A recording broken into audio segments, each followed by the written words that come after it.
नमस्कार। श्रीमद् वाल्मीकि रामायण अखंड पाठ में आज हम पढ़ने जा रहे हैं सप्तमः सर्ग किष्किंधा कांड से 7वां सर्ग।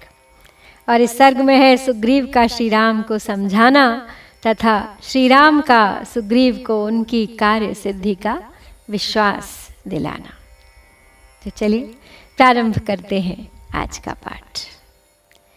एवमुक्तस्तु सुग्रीवो रामेणार्तेन वानरः अब्रवीत् प्राञ्जलिर्वाक्यं सबाष्पं बाष्पगद्गदः न जाने निलयं तस्य सर्वथा पापरक्षसः सामर्थ्यं विक्रमं वापि दोष्कुले यस्य वा कुलम् सत्यं तु प्रतिजानामि त्यज शोकम् अरिन्दम करिष्यामि तथा यत्नं यथा प्राप्स्यसि मैथिलीम् रावणं सागणं हत्वा परितोष्यात्म पौरुषं तथास्मि कर्ता न चिराद् यथा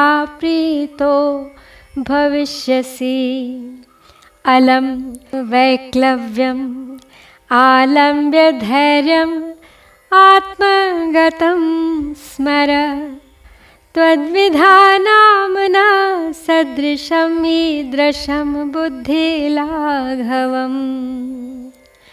तो श्री राम ने शोक से पीड़ित होकर जब ऐसी बातें कही, गुस्से में आ गए थे वो, तब वानर राज सुग्रीव की आंखों में आंसू भर आए और वे हाथ जोड़कर अश्रु गदगद कंठ से उनसे इस प्रकार कहने लगे। बोले, हे प्रभु, नीच कुल में उत्पन्न हुए उस पापात्मा राक्षस का गुप्त निवास स्थान कहाँ है? उसमें कितनी शक्ति है? उसका पराक्रम कैसा है? अथवा वह किस वंश का है? इन सब बातों को मैं सर्वथा नहीं जानता, परंतु आपके सामने सच्ची प्रतिज्ञा करके कहता हूँ कि मैं ऐसा यत्न करूँगा कि जिससे मिथिलेश कुमारी सीता आपको मिल जाए। इसलिए हे शत्रु दमन वीर, आप शोक का त्याग करें। मैं आपके संतोष के लिए सैनिकों सहित रावण का वध करके अपना ऐसा पुरुषार्थ प्रकट करूंगा जिससे आप शीघ्र ही प्रसन्न हो जाएंगे। इस तरह मन में व्याकुलता लाना व्यर्थ है। आपके हृदय में स्वाभाविक रूप से जो धैर्य है उसका स्मरण कीजिए। इस तरह बुद्धि और विचार को हल्का बना देना, उसकी सहज गंभीरता को खो देना आप जैसे महापुरुषों के लिए उचित नहीं है। मयापि व्यसनं प्राप्तं भार्या विरहजं महत् नाहमेवं हि शोचामि धैर्यं न च परित्यजे नाहं तामनुशोचामि प्राकृतो वानरोऽपि सन् महात्मा च विनीतश्च किं पुनः धृतिमान् महान् बाष्पमापतितं धैर्यान्निगृहीतुं त्वमर्हसि मर्यादां सत्त्वयुक्तानां धृतिं नो स्रष्टुम् अर्हसि व्यसने वार्थकृच्छे वा भये वा जीवितान्तगे विमृशंश्च स्वया बुद्धया धृतिमान् नावसीदति बालिशस्तु नरो नित्यं वैक्लव्यं यो अनुवर्तते समज्जत्यवशः शोके भाराक्रांते वनौर्जले। तो सुग्रीव अब अपना उदाहरण देते हुए श्री राम से कहते हैं कि मुझे भी पत्नी के विरह का महान कष्ट प्राप्त हुआ है, परंतु मैं इस तरह शोक नहीं करता और न धैर्य को ही छोड़ता हूँ। यद्यपि मैं एक साधारण वानर हूँ, तथापि अपनी पत्नी के लिए निरंतर शोक नहीं करता हूँ। फिर आप जैसे महात्मा, सुशिक्षित और धैर्यवान महापुरुष शोक ना करें, इसके लिए मैं क्या उपाय करूं? आपको चाहिए कि धैर्य धारण करके इन गिरते हुए आंसुओं को रोकें। सात्विक पुरुषों की मर्यादा और धैर्य का परित्याग न करें। आत्मीय जनों के वियोग आदि से होने वाले शोक में, आर्थिक संकट में अथवा प्राणांतकारी भय उपस्थित होने पर जो अपनी बुद्धि से दुख निवारण के उपाय का विचार करते हुए धैर्य धारण करता है, वह कष्ट नहीं भोगता है। जो मूढ़ मानव सदा घबराहट में ही पड़ा रहता है, वह पानी में भार से दबी हुई नौका के समान शोक में विवश होकर डूब जाता है।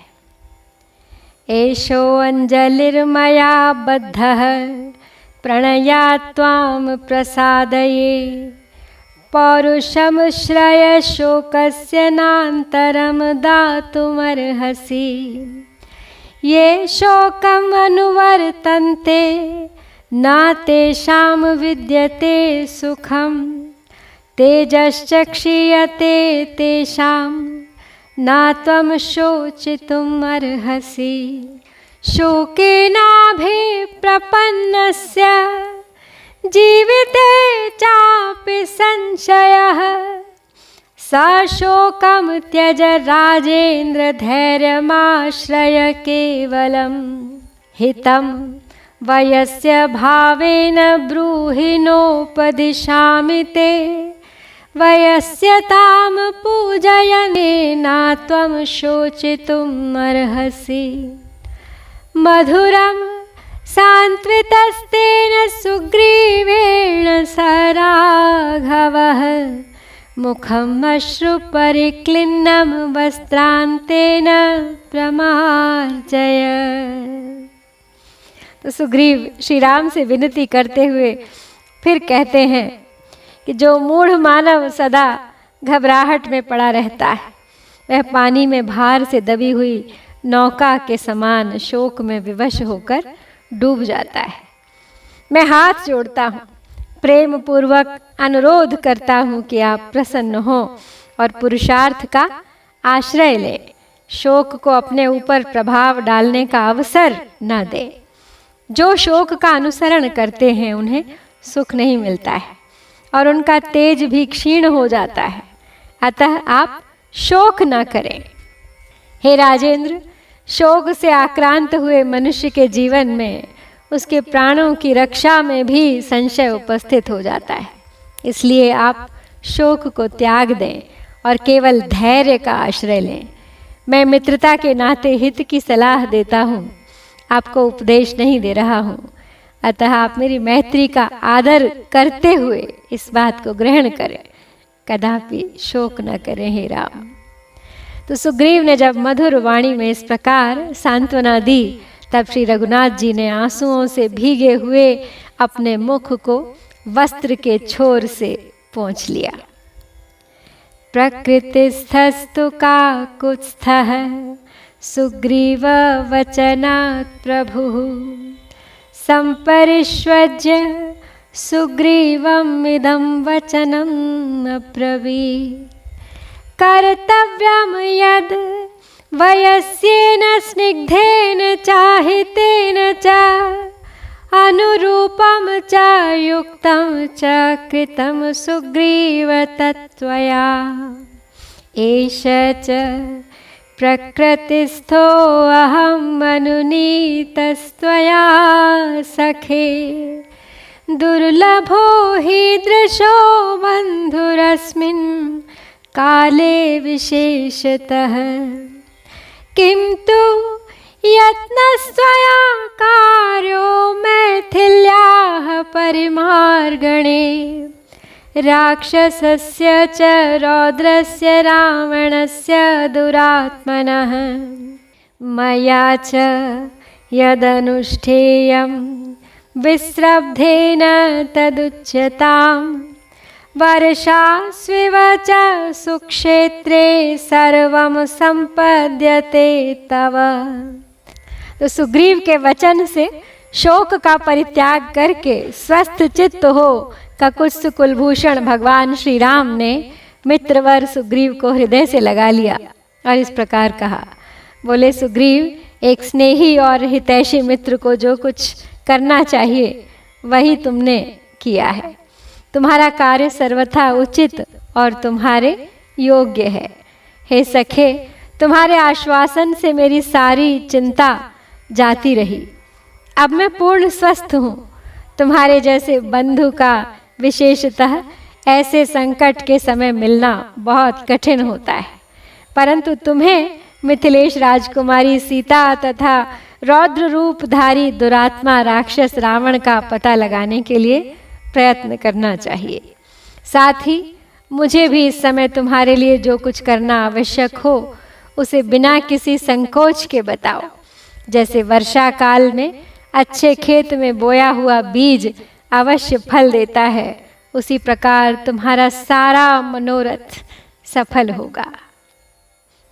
मया च यदिदं वाक्यम् अभिमानात् समीरितं तत्त्वया हर्षार्दूल तत्त्वं मृत्युपधारताम्। अनृतं नोक्त पूर्वं मे न च वक्ष्ये कदाचन एतत्ते प्रतिजानामि सत्येनैव शपाम्यहम्। ततः प्रहृष्टः सुग्रीवो वानरैः सचिवैः सह राघवस्य वचः श्रुत्वा प्रतिज्ञातं विशेषतः। एवमेकान्तसम्पृक्तौ ततस्तौ नरवानरौ उभावन्योन्यः सदृशं सुखं दुःखं भाषताम्। महानुभावस्य वचो निशम्य हरिर्नृपाणामधिपस्य तस्य कृतं समिने हरिवीरमुख्यस्तदा च कार्यं हृदयेन विद्वान्। तो श्री राम सुग्रीव से आगे कहते हैं कि हे वानर श्रेष्ठ, मैंने जो अभिमान पूर्वक यह वाली के वध आदि करने की प्रतिज्ञा की है, इसे तुम ठीक ही समझो। मैंने पहले भी कभी झूठी बात नहीं कही है और भविष्य में भी कभी ऐसा होगा। इस समय जो कुछ कहा है उसे पूर्ण करने के लिए प्रतिज्ञा करता हूँ और तुम्हें विश्वास दिलाने के लिए सत्य की ही शपथ खाता हूँ मैं। श्री रघुनाथ जी की बात, विशेषतः उनकी बाली वध की प्रतिज्ञा सुनकर अपने वानर मंत्रियों सहित सुग्रीव को बड़ी प्रसन्नता हुई।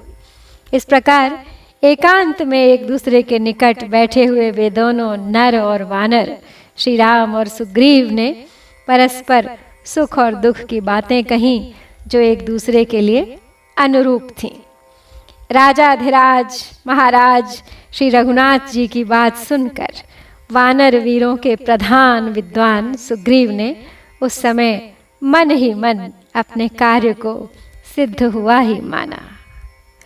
इस प्रकार श्री राम द्वारा बाली वध की प्रतिज्ञा के साथ श्री वाल्मीकि निर्मित आर्ष रामायण आदि काव्य के किष्किंधा कांड में 7वां सर्ग यहाँ पर पूरा होता है। इत्यार्षे श्रीमद् रामायणे वाल्मीकिये आदि काव्ये किष्किंधा कांडे 7मः सर्गः। ओम श्री सीतारामचंद्राभ्यां नमः।